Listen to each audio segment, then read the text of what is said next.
गया ना। शुरू भी शुरू और एंडिंग भी, फाइनल भी आएगा।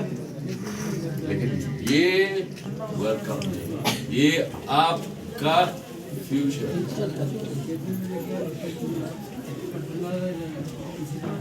आप सब लोग शिलोंग में रहते हैं।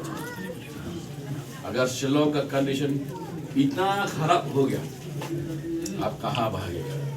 पटना जाएगा, चंडीगढ़ जाएगा, है मत्ती है, फैमिली है, किसको पसंद है उधर में?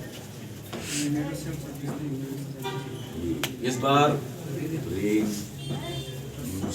आपको कोई अभी वोट बेनिफिट ये अभी स्कीम आप बोला शफीक भाई, अभी खाली डेवलपमेंट SUDP 2.5 करोड़ आराम से चाचा को हटने को arts and culture sports scheme, Covid fund देखा नहीं देखा। बर्थडे अभी तो खाली 3 महीना बाकी, तो सब बोलेगा अरे अब तो प्रॉब्लम क्या है, बेटा क्या काम कर रहा, कम अभी कम देने नहीं सकता, तो ये लो 2000 खुद आप इंसान नहीं, सही बात है।